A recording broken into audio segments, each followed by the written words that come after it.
Les gilets jaunes restent mobilisés. Ce qui est vrai dans toute la France l'est également à Sarreguemines. De sources policières, pas moins de 700 personnes se sont rendues samedi après-midi devant la sous-préfecture. Venues de la cité des Faïences, de Rohrbach-les-Bitches et de Putlange-au-Lac, elles ont manifesté leur mécontentement contre le gouvernement et notamment leur ras-le-bol par rapport aux taxes.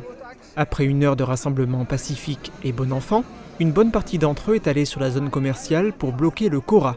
Pour la deuxième fois depuis le début du mouvement des Gilets jaunes, l'enseigne a dû fermer ses portes plus tôt que prévu pour des raisons de sécurité. Et si le mouvement des Gilets jaunes dépassait les frontières de notre pays pour s'étendre à toute l'Europe ? C'est en tout cas le souhait de ces manifestants. Ils ont participé ce dimanche après-midi à une action symbolique. Ils ont formé une chaîne humaine sur le pont de l'Amitié qui relie Grossbiedersdorf et Kleinblitersdorf. Cette union était composée de près de 150 maillons, dont une trentaine de ressortissants allemands. Au-delà du montant des taxes sur les carburants en France, ce sont plus largement les politiques des gouvernements des deux pays qui étaient la cible des critiques, voire même au-delà, la politique européenne. C'est l'intérêt de tous les peuples européens qui sont un peu en ce moment martyrisés par cet ultra-capitalisme et cette Europe ultra-libérale. Donc tout le monde est d'accord là-dessus. Les retraités, les travailleurs et tout le peuple français, avec le peuple européen, est un peu dans le même cas. Certains gilets jaunes français avaient des réticences pour participer à cette action, car il existe en Allemagne un début de mouvement de gilets jaunes rassemblés par l'ultra-droite pour protester contre la politique migratoire du gouvernement allemand. Ce dimanche après-midi, à Grossbli et à Kleinbli, les manifestants ne scandaient pas ce type de slogan. Cette réunion franco-allemande est symbolique et comme l'a dit mon prédécesseur, sans volonté que ça tende vers tel ou tel parti politique. Il faut s'attendre dans les prochains jours à assister à de nouvelles manifestations symboliques des Gilets jaunes.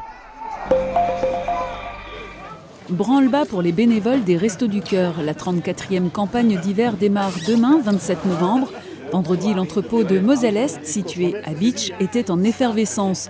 Objectif, préparer les marchandises qui seront expédiées dans les différents centres de distribution.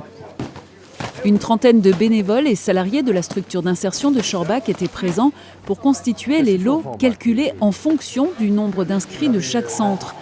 À l'heure actuelle, on compte 2100 bénéficiaires inscrits pour la Moselle-Est, mais ce chiffre augmente au cours de la campagne, atteignant en moyenne les 6300 inscrits. Chaque semaine, ce seront 25 à 27 tonnes de marchandises qui seront préparées ici. L'isolation fait le plein. L'atelier Isolation Logement, organisé par l'espace Info Énergie Moselle-Est et le service clé de la Casque, a affiché complet. Par ce froid hivernal et en ces temps de prise de conscience, le grand public s'intéresse de plus en plus à l'économie d'énergie. Après une matinée axée sur la théorie, les participants ont pu découvrir l'après-midi les matériaux isolants proposés chez Badi Coleman Gédimat. Ces ateliers thématiques sont organisés régulièrement et donnent l'occasion de faire le tour des grossistes du secteur. Pour participer aux prochains ateliers, rendez-vous sur le site internet et sur la page Facebook de la communauté d'agglomération Sarreguemines Confluence. Baptisée au bout de 18 ans, la passerelle piétonne qui relie les deux rives de Sarreguemines porte désormais le nom de son initiateur, René Ludwig, ancien maire de Sarreguemines, décédé en 2016. Par son aspect politique et par son symbolisme, la passerelle piétonne est la plus importante empreinte qu'il a laissée dans sa ville. À sa construction en l'an 2000, elle avait fait couler beaucoup d'encre. Depuis, de l'eau a coulé sous les ponts et les détracteurs d'autrefois ne sont pas les moins émus aujourd'hui. La cérémonie s'est déroulée bien sûr sous le signe de l'émotion, mais aussi de l'union, de l'apaisement après les turbulences. Le coupé de ruban et le dévoilement des plaques aux deux extrémités se sont déroulés en présence de la veuve et des enfants de René Ludwig et devant notamment ses anciens adjoints et colistiers. La population de Zétain se mobilise pour sa forêt communale. Comme chaque année, des habitants ont mené une action constructive en faveur de cet élément de leur patrimoine.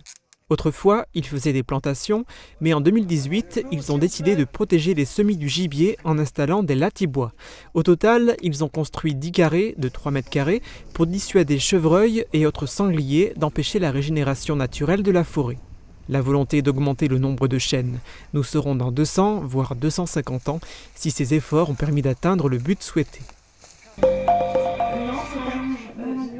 Nous habitons dans une région frontalière et il est dommage de constater que de nombreuses personnes ne parlent pas la langue du pays voisin. Pour promouvoir le bilinguisme, des rencontres étaient organisées ce samedi à Ambach. L'association Culture et Bilinguisme de Lorraine est à l'origine de cet événement organisé pour la 3e fois en Moselle-Est. De nombreuses personnalités participaient à cet événement. En plus des allocutions de départ, des ateliers étaient organisés pour savoir comment, concrètement, il faudrait s'y prendre pour faire apprendre l'allemand aux Français et rendre cette langue désirable.